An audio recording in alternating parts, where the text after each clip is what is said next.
ایک تحریک چل رہی ہے، وہ اسرائیل اور امریکہ کی مصنوعات کا بائیکاٹ کرنے کی۔ یہ بھی کچھ غیرت مند مسلمان ایسی تحریک چلا رہے ہیں اور سنا ہے کہ اس کا کچھ اثر بھی ہو رہا ہے۔ اس میں ایک بات مجھ سے بار بار پوچھی جاتی ہے، وہ یہ ہے کہ یہاں پر جو فرینچائز ہیں جیسے میک ڈونلڈ ہے یا KFC ہے یا اس قسم کے جو کمپنیاں ہیں جن کی غذائیں وغیرہ بکتی ہیں، اس کے جو مالک ہیں وہ مسلمان ہیں، پاکستانی ہیں۔ البتہ چونکہ فرنچائز کا انہوں نے معاہدہ کر رکھا ہے، لہذا 5% یا 10% آمدنی کا حصہ وہ ان کمپنیوں کو جاتا ہے۔ تو اگر ان کا بائیکاٹ کیا جائے گا تو خود ان مسلمانوں کو نقصان پہنچے گا جو کہ فرنچائز لیے بیٹھے ہیں۔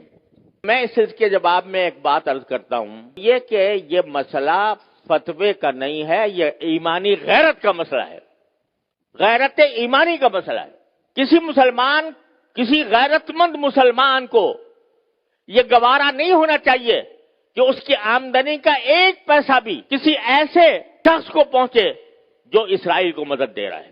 یہ انسان کی ایمانی غیرت کا تقاضا ہے۔ یہ کہنا کہ بھئی 5% جاتا ہے، اب 95% تو ہم کھاتے ہیں۔ ارے بھائی 95% آپ کھا چکے، بہت الحمدللہ، کافی آپ نے نفع بنا لیا۔ اب آپ یہ تو کر سکتے ہو کہ اس فرنچائز کو ختم کر کے اپنا کاروبار شروع کر دو۔ اگر اس کو ختم کر کے اپنا کاروبار شروع کرو گے تو ذرا تھوڑا سا پتہ تو چلے گا ان کو کہ یہ جو ہم دنیا بھر کے اندر ہم اپنی مصنوعات چلا رہے ہیں، دنیا بھر میں ہمارا سکہ چل رہا ہے، اس کا کچھ اثر تو ہوگا۔ یہ کہنا کہ 5% جا رہا ہے ان کو اور ہم نے 5% جا کے کیا اس میں کیا فرق پڑے گا؟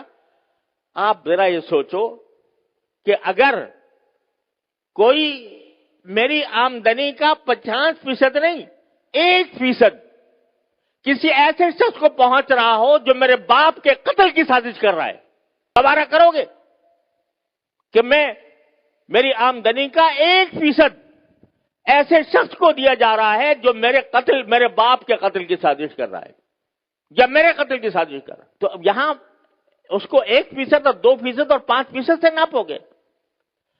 لوگ فتوے کی بات کرتے ہیں، یہ فتوے کا مسئلہ نہیں ہے، یہ ایک غیرت ایمانی کا مسئلہ ہے۔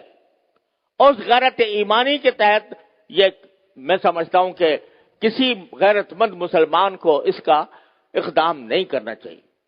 لہذا یہ بھی اس کوشش کا ایک حصہ ہے۔ اور اس وقت یوں سمجھو کہ میں تو یہ سمجھتا ہوں کہ ایک لحاظ سے پوری امت مسلمہ حالت جنگ میں ہے، پوری امت مسلمہ حالت جنگ میں ہے، کیونکہ یہ حملہ صرف فلسطینیوں پر نہیں ہو رہا، معال کار اس کا اثر پورے عالم اسلام پر پڑنے والا ہے۔ لہذا حالت جنگ میں ہے۔ جب اس حالت جنگ میں ہے تو جو لوگ کہ عالم اسلام کے خلاف یہ سازش کر رہے ہیں ان کو کسی طرح بھی نفع پہنچانا، چاہے وہ 1 پیسے کا ہو، یہ ایک مسلمان کی غیرت کو اسے گوارا نہیں کرنا چاہیے۔ لہذا میں اس بات کی حمایت کرتا ہوں کہ ایسی چیزوں کا بائیکاٹ کیا جائے جس کا فائدہ ان طاقتوں کو پہنچ رہا ہے۔ تو اپنی سی کوشش کرو، اللہ تعالیٰ سے دعا جاری رکھو، کوئی وقت خالی نہ جائے جس میں اللہ تعالیٰ سے نہ مانگا جا رہا ہو، اور پھر اللہ کے فیصلے پر راضی رہو۔